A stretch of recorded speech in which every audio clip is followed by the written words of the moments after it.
नमस्कार दोस्तों, हमारे YouTube चैनल पर आपका स्वागत है। लेके आया हूँ आपके लिए हिंदी की क्लास, जिसके अंदर हमने कल जो टॉपिक पेंडिंग छोड़ा था वही उसी को आगे बढ़ाते हैं आज। यानी कि कल जो हमारा टॉपिक चल रहा था वो था दोस्तों क्रिया। क्या टॉपिक चल रहा था? क्रिया का टॉपिक चल रहा था। क्रिया का अर्थ क्या होता है दोस्तों कि किसी काम को करना या होना पाया जाता है उसे क्रिया कहा जाता है। यानी कि कल हमने समझा था कि कोई भी जो काम है या तो वो होता है या उसको किया जाता है, यानी कि काम का होना या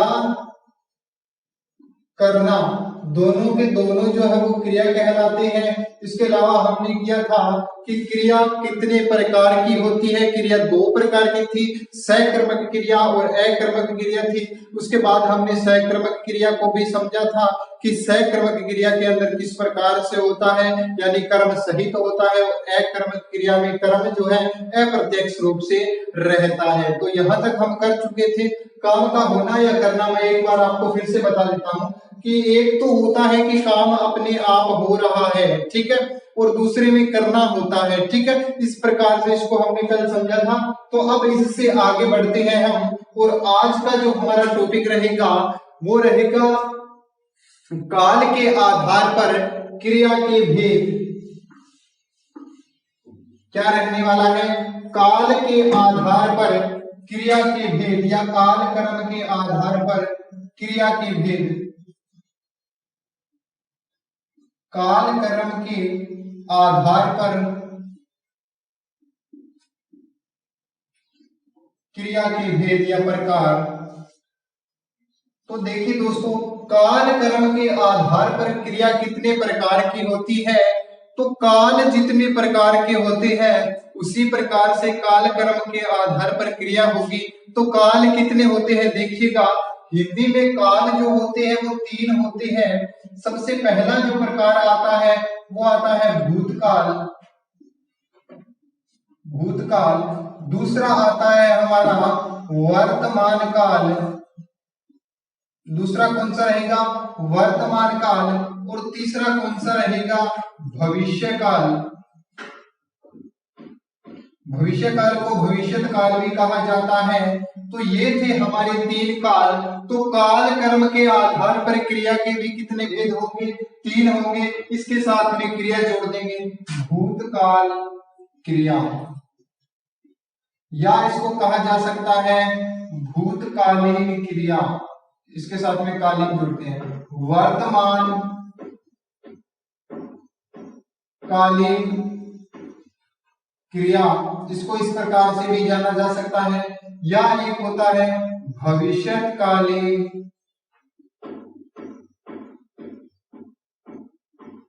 क्रिया। तो हमने क्या समझा कि काल कर्म के आधार पर क्रिया जो है तीन प्रकार की होती है। भूतकालीन क्रिया, दूसरी होती है वर्तमान कालीन क्रिया, और तीसरी होती है भविष्यकालीन क्रिया। ठीक है, चलिए इसको समझते हैं, किस प्रकार से इसको समझेंगे। सबसे पहले देखिए भूतकाल क्या होता है।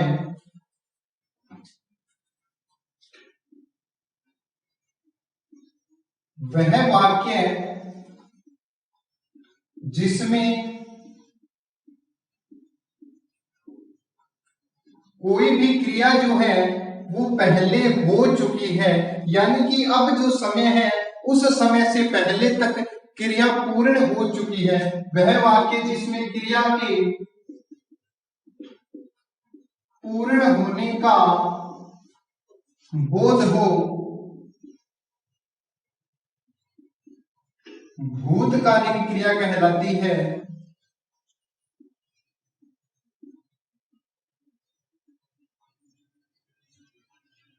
भूतकालीन क्रिया कहलाती है। किस प्रकार से होता है देखिएगा, इसका उदाहरण हम समझते हैं।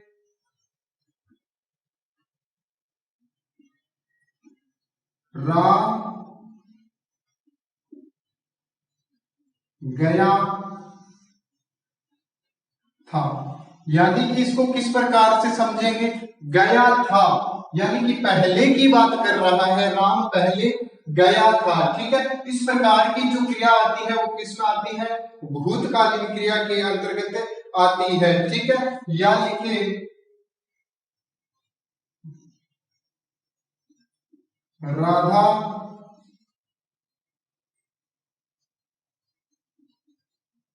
चली गई, यानी कि पुरानी बात हो रही है इसमें। तो क्या होगा इसमें, अब जो समय है क्या यहाँ पर राधा है, नहीं है, राधा चली गई। और जहां पर गई शब्द लगा या थी लगा, था लगा, इस प्रकार के शब्द जहां पर लगते हैं वहां पर कैसी होती है, भूतकालीन क्रिया होती है। तो ये थी हमारी भूतकालीन क्रिया। इस प्रकार के जहां पर भी वाक्य आपको मिलते हैं उसमें कैसी होती है, भूतकालीन क्रिया होती है। ठीक है, यानी कि जहां पर जाने की बात हो रही है। इसके बाद दूसरा जो प्रकार आता है भूतकाल के बाद में वर्तमान काल आता है। दूसरा कौन सा आता है, वर्तमान काल या वर्तमान कालीन क्रिया। किस प्रकार से समझेंगे वर्तमान कालीन क्रिया को, कि कोई भी कार्य है, कोई भी कार्य वर्तमान समय को, वर्तमान समय में चल रहा है, चल रहा है, तो इसमें कौन सी क्रिया आएगी, वर्तमान कालीन क्रिया आएगी। किस प्रकार से समझेंगे, देखिएगा कि कोई भी काम है वो अब चल रहा है तो कैसा आएगा, वर्तमान काल आएगा। ठीक है, इसका एग्जांपल कैसे करेंगे, कि मैं आपको पढ़ा रहा हूं, मैं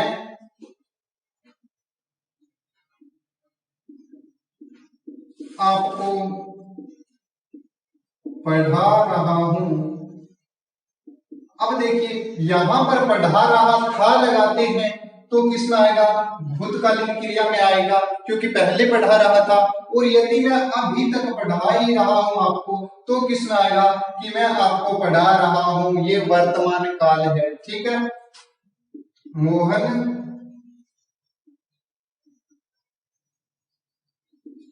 स्नान कर रहा है,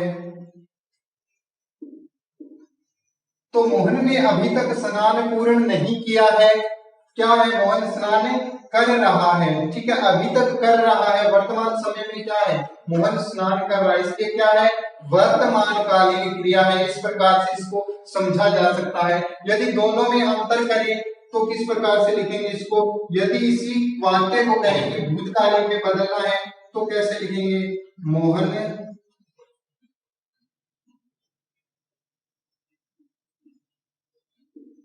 स्नान कर चुका, पहले मोहन ने स्नान किया था। ठीक है, मोहन स्नान कर चुका था, तो ये भूतकालीन क्रिया के अंतर्गत हम लेते हैं। ठीक है, चलिए बढ़ते हैं आगे, इसको इरेज करते हैं।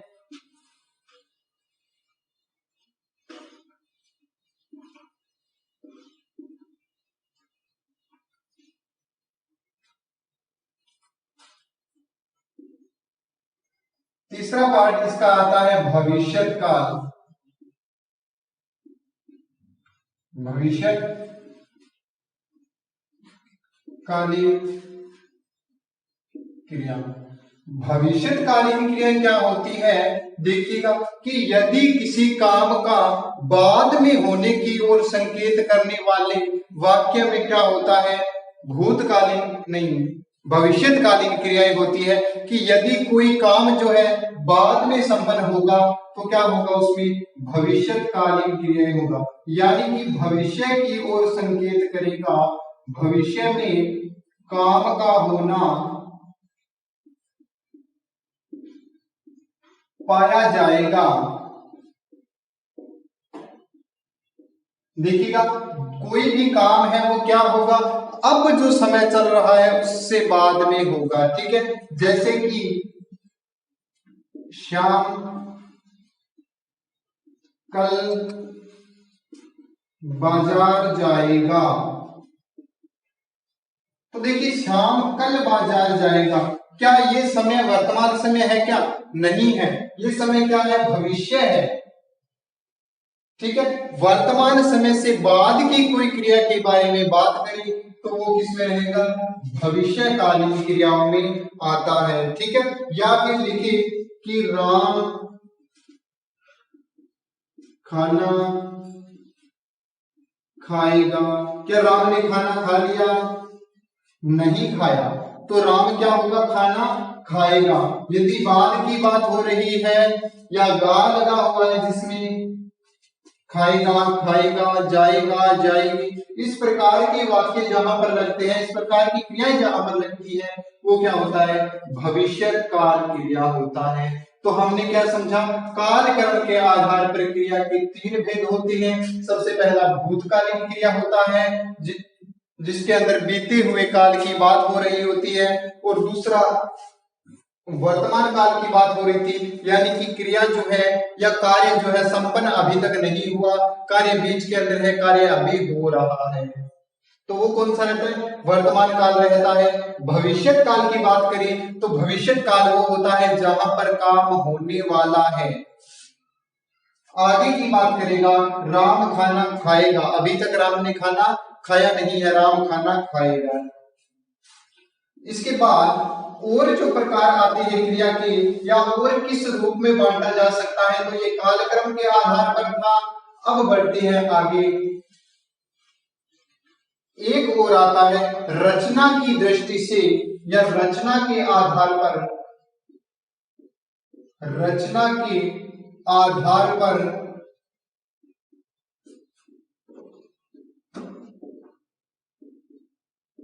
क्रिया। तो रचना के आधार पर क्रिया का भेद पूछे कि कितने भेद होते हैं रचना के आधार पर क्रिया के, या पूछे रचना के आधार पर क्रिया कितने प्रकार की होती है। मैंने आपको पहले भी बता चुका, भेद पूछे या प्रकार पूछे तो एक ही बात है। तो रचना के आधार पर क्रिया जो है वो 7 प्रकार की होती है। कितने प्रकार की होगी रचना के आधार पर क्रिया? 7 प्रकार की होती है। उसको सारी की सारी इंपॉर्टेंट नहीं रहती, कई प्रकार है उसके जिसके क्वेश्चन पूछे जाते हैं, मैं वो आपको करवा देता हूं। सबसे पहले आती है मूल क्रिया। मूल क्रिया यानी कि मूल क्रिया क्या होता है? वे क्रियाएं जिसके अंदर मूल धातु ही दी होती है। देखिए क्रिया जब भी हम करते हैं उसके साथ में एक धातु जुड़ी होती है, उसी धातु से मिलकर के आगे क्रियाएं बनाई जाती है। जैसे समझिएगा, खा पी गा जा, इस प्रकार के शब्द जो है ये धातु होती है। इनसे क्या बनता है? क्रियाएं आगे बनाई जाती है, प्रत्यय लगा करके, उपसर्ग लगा करके, लिंग या वचन बदल करके, सर्वनामिक पद लगा करके, सर्वनाम शब्द इनमें जोड़ करके इनको बदला जाता है। तो देखिए इससे किस प्रकार से बनेगा? नाम प्रत्यय लगाते हैं तो खाना बनेगा, या पीना बना सकते हैं, गाना बना सकते हैं, या जाना या जाएगा, इस प्रकार के शब्द बनाए जा सकते हैं। तो ये मूल क्रिया जो होती है इसके अंदर खा पी जा गा जा इसी प्रकार से लगा होता है, इसमें कोई प्रत्यय या उपसर्ग जो है वो नहीं जुड़ा होता। तो आपने समझा होगा कि इसमें क्या होता है, कोई उपसर्ग या प्रत्यय अलग से नहीं जुड़ा होता और ये आज्ञा के समान होता है। ठीक है, आज्ञार्थक शब्द इनको माना जाता है। तो ये भी आप समझ लेना कि इनको आज्ञार्थक शब्द कहा जाता है, आज्ञा के समान होता है। खा पी गा चल, इसमें चल भी आ सकता है, चल, और चल से क्या बनाएंगे? चलना बना सकते हैं। तो ये थी हमारी मूल क्रिया। इसके बाद मूल क्रिया के बाद में कौन सी आती है? देखिएगा, यौगिक क्रिया। मूल क्रिया के बाद में यौगिक क्रिया। कई बार यौगिक क्रिया से प्रश्न पूछ लिया जाता है, तो क्या बताओगे? यौगिक क्रिया में क्या होता है? उपसर्ग या प्रत्यय जुड़ा जाता है। मूल धातु में प्रत्यय उपसर्ग जोड़ करके क्रिया बनाई जाती है। जोड़कर बनने वाली क्रिया कैसी होगी? यौगिक क्रिया होगी। समझते हैं किस प्रकार से? अब देखिएगा, हमारे सामने क्या था? चल था, इसके साथ में हमने क्या जोड़ना है? ता। क्या बनेगा? चलता या चलना। चलना नहीं बना रहे, चलता। राम चलता है, राम चलता है। इस प्रकार से हम बना सकते हैं इसको। इसके बाद गाना, गा के साथ में गाना बना सकते हैं। या और क्या था? खाना, खा के साथ में खाना, पी के साथ में पीना। इस प्रकार के शब्द जो है वो बनाए जा सकते हैं। जहां पर बनता है इस प्रकार से प्रत्यय या उपसर्ग जोड़ करके, वहां पे यौगिक क्रियाएं कहलाती है। अब समझने वाली बात देखना, तीसरा जो भाग आता है वो आता है प्रेरणार्थक क्रिया। आगे देखिएगा,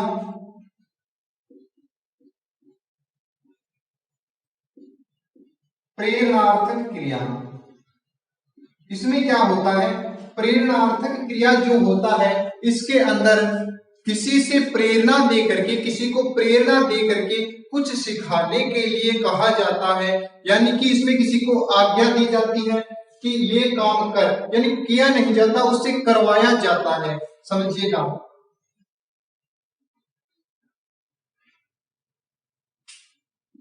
माता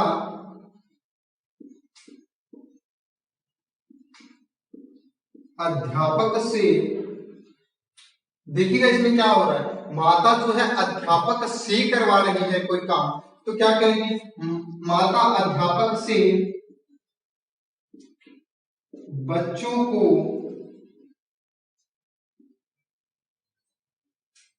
पढ़वा रही है।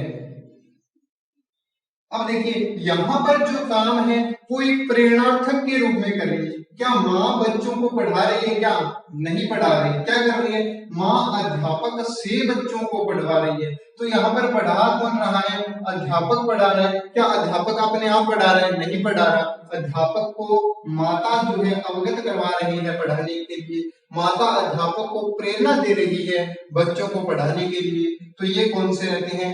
आज्ञार्थक वाक्य रहते हैं। या देखिएगा, मोहन पत्र लिखवा रहा है।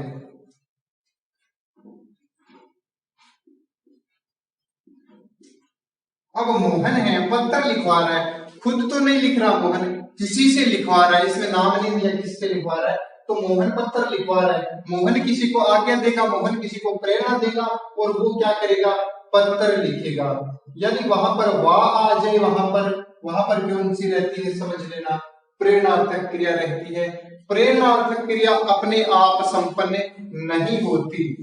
यदि यहाँ पर माता अध्यापक से बच्चों को पढ़वा रही है, इसके स्थान पर यदि आ जाए कि अध्यापक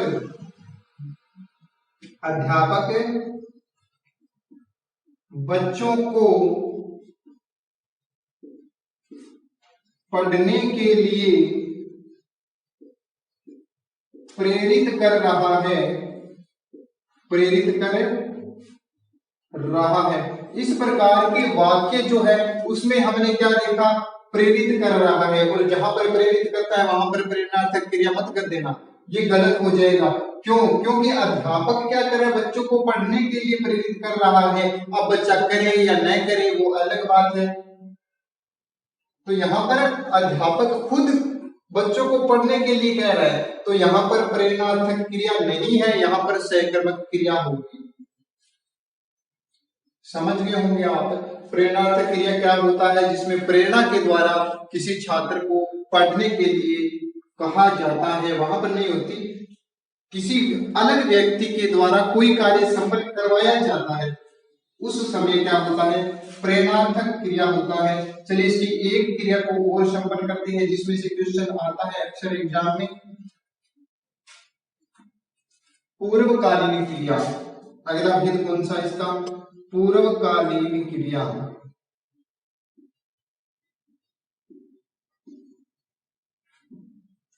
क्या होता है पूर्वकालीन क्रिया? समझिएगा कि पूर्वकालीन क्रिया जो रहता है इसमें क्या रहता है, एक क्रिया को संपन्न करने के बाद दूसरी क्रिया को करता है। यानी कि एक काम जब पूरा होता है उसके बाद दूसरे काम को करता है। एक क्रिया को संपन्न कर दूसरी क्रिया करना कौन सा होता है? पूर्वकालीन क्रिया कहलाता है। पूर्वकालीन क्रिया कहलाता है। समझ गए होंगे कि पूर्वकालीन क्रिया क्या होती है? एक क्रिया को संपन्न करने के बाद दूसरी क्रिया को करना पूर्वकालीन क्रिया कहलाती है। कौन से होंगे देखिएगा, जैसे कि हमने लिया कि मोहन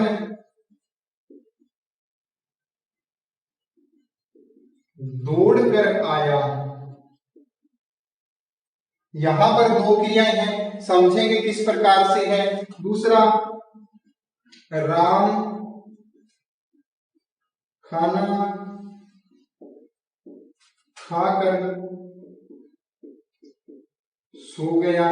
राम खाना खाकर सो गया या राम पढ़कर सो गया, इस प्रकार के शब्द होंगे। वहां पर दो प्रकार की क्रियाएं होंगी। या पूर्वकालीन क्रिया वो कहलाती है, एक क्रिया को संपन्न किया उसके बाद में दूसरी क्रिया करना। इसमें एक क्रिया संपन्न क्या हुई? दौड़कर। मोहन ने पहले दौड़ लगाई, एक क्रिया संपन्न हुई, उसके बाद में आया। आना क्या है?